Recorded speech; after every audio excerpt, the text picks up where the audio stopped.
Electric vehicle ecosystem. Our government will expand this and strengthen the e-vehicle ecosystem by supporting manufacturing and charging infrastructure. Greater adoption of e-buses for public transport networks will be encouraged through payment security mechanism. Biomanufacturing and biofoundry. For promoting green growth, a new scheme of biomanufacturing and biofoundry will be launched. This will provide environment-friendly alternatives such as biodegradable polymers, bioplastics, biopharmaceuticals, and bioagri-inputs. This scheme will also help in transforming today's consumptive manufacturing paradigm to the one based on regenerative principles. Blue Economy 2.0. For promoting climate-resilient activities for Blue Economy 2.0, a scheme for restoration and adaptation measures and coastal aquaculture and mariculture with integrated and multi-sectoral approach will be launched. Comprehensive development of tourist centers. The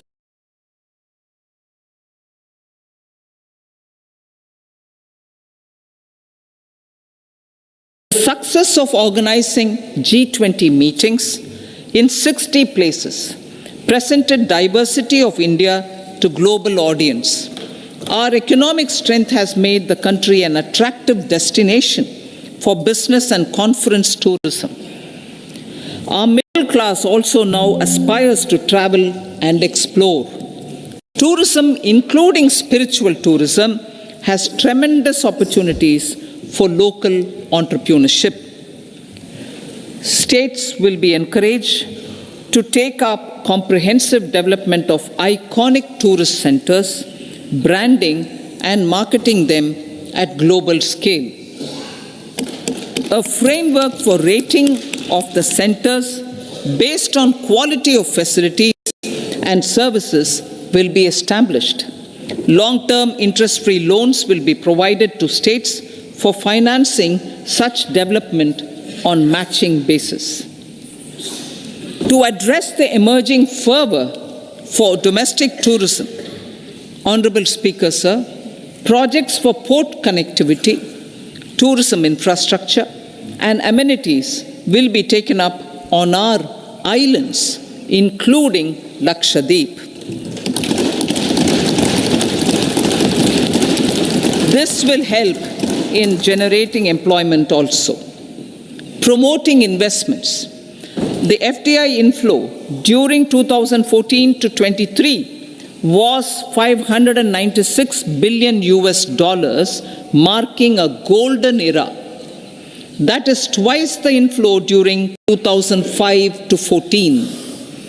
For encouraging sustained foreign investment, we are negotiating bilateral investment treaties with our foreign partners in the spirit of First Develop India. FDI is First Develop India. Reforms in the states for Viksit Bharat. Many growth and development enabling reforms are needed in the states for realizing the vision of Viksit Bharat.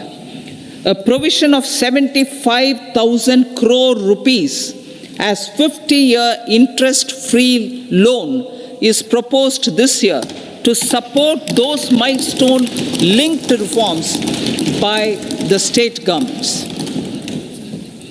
Societal changes. The government will form a high-powered committee for an extensive consideration of the challenges arising from fast population growth and demographic changes. The committee will be mandated to make recommendations for addressing these challenges comprehensively in relation to the goal of Viksit Bharat. Amrit Kal as Kartavya Kal. Our government stands committed to strengthening and expanding the economy with high growth and to create conditions for people to realize their aspirations. Honorable Prime Minister, in his Independence Day address to the nation in the 75th year of our Republic, said, and I quote, "We commit ourselves to national development with new inspirations, new consciousness, new resolutions as the country opens up immense possibilities and opportunities. It is our Kartavya Kal." Unquote. Every challenge of the pre-2014 era was overcome through our economic management and our governance. These have placed the country on a resolute path of sustained high growth. This has been possible through right policies, true intentions, and appropriate decisions. In the full budget in July, Honorable Speaker, our government will present a detailed roadmap for our pursuit of Vikasit Bharat.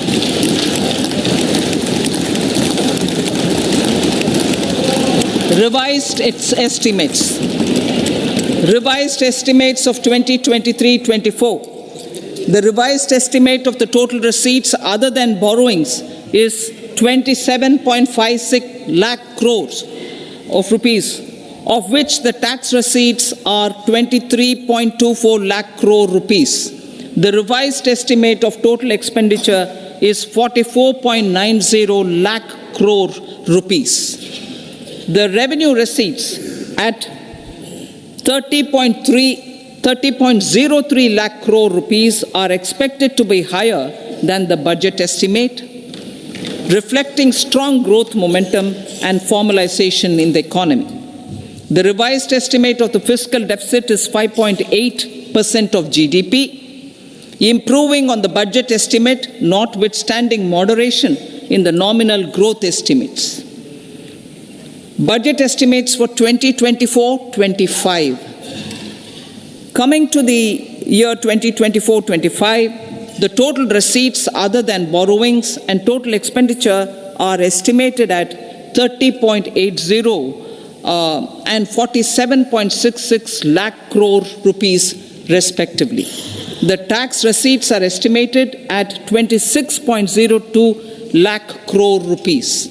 The scheme of 50-year interest-free loan for capital expenditure to states will be continued this year with an outlay of 1.3 lakh crore rupees.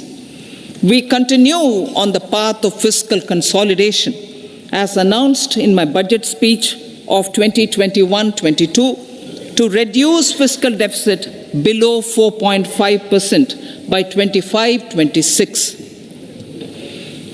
The fiscal deficit in 2024-25 is estimated to be 5.1% of GDP, adhering to that path. So the gross and net market borrowings through dated securities during 24-25 are estimated at 14.13 lakh crore rupees and 11.75 lakh crore respectively. Both will be less than that in 23-24. Now that the private investments are happening at scale, the lower borrowings by the central government will facilitate larger availability of credit for the private sector. Vote on account. I'll be seeking vote on account approval of the Parliament through the appropriation bill for a part of the financial year 2024-25. I will now move to Part B. Honorable Speaker, sir, over the last 10 years, the direct tax collections have more than trebled and the return filers swelled 2.4 times.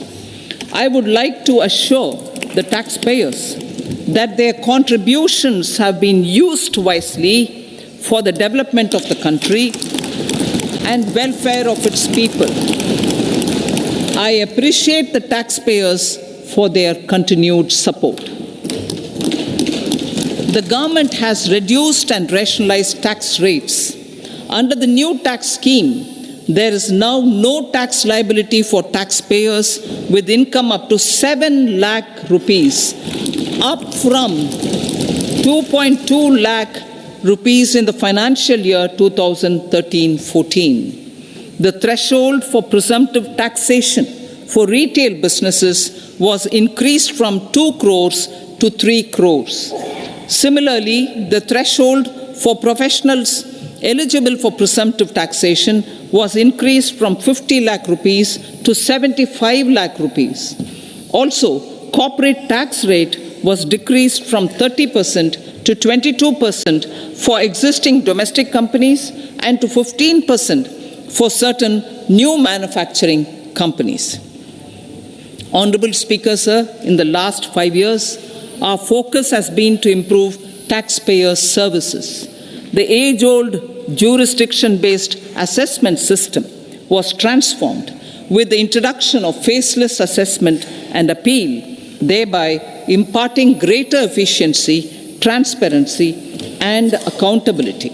Introduction of updated income tax returns, a new Form 26AS, and pre-filling of tax returns have made filing of tax returns simpler and easier.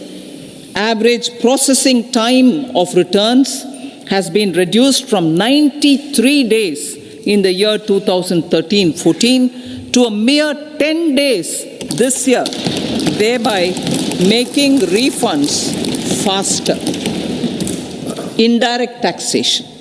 By unifying the highly fragmented indirect tax regime in India, the GST has reduced the compliance burden on trade and industry. The industry has acknowledged the benefits of GST. According to a recent survey conducted by a leading consulting firm, 94% of industry leaders view the transition to GST as largely positive. According to 80% of the respondents, it has led to supply chain optimization, as elimination of tax arbitrage and octroi has resulted in disbanding of checkposts at the state and city boundaries. At the same time, tax base of GST more than doubled, and the average monthly gross GST collection has almost doubled to 1.66 lakh crores this year. States too have benefited. States' SGST revenue, including compensation released to states in the post-GST period of 2017-18 to 2022-23, has achieved a buoyancy of 1.22. In contrast, the tax buoyancy of state revenues from subsumed taxes in the pre-GST 4-year period of 2012-13 to 2015-16 was a mere 0.72. The biggest beneficiaries are consumers, as reduction in logistic cost and taxes have brought down prices of most goods and services. We have taken a number of steps in customs to facilitate international trade. As a result, the import release time declined by 47% to 71 hours at inland container depots, by 28% to 44 hours at air cargo complexes, and by 27% to 85 hours at seaports over the last 4 years since 2019, when the national time release studies were first started. Tax proposals. As for tax proposals, in keeping with the convention, I do not propose to make any changes relating to taxation and propose to retain the same tax rates for direct and indirect taxes, including import duties. However, certain tax benefits to startups and investments made by sovereign wealth or pension funds, as also tax exemption on certain income of some IFSC units, are expiring on 31/3/2024. To provide continuity in taxation. I propose to extend the date to 31/3/2025. Moreover, in line with our government's vision to improve ease of living and ease of doing business, I wish to make an announcement to improve taxpayer services. There are a large number of petty, non-verified, non-reconciled or disputed direct tax demands, many of them dating as far back as 1962, which continue to remain on the books, causing anxiety to honest taxpayers and hindering refunds of subsequent years. Honorable Speaker, sir, I propose to withdraw such outstanding direct tax demands up to 25,000 rupees pertaining to the period up to financial year 2009-10 and up to 10,000 rupees for financial years 2010-11 to 2014-15. This is expected to benefit about 1 crore taxpayers. 1 crore taxpayers would benefit out of this. Economy then and now. In 2014, when our government assumed the reins, the responsibility to mend the economy step by step and to put the governance systems in order was enormous. The need of the hour was to give hope to the people, to attract investments, and to build support for the much-needed reforms. The government did that successfully, following a strong belief of nation first. The crisis of those years has been overcome, and the economy has been put firmly on a high, sustainable growth path with all-round development. It is now appropriate to look at where we were then. I repeat,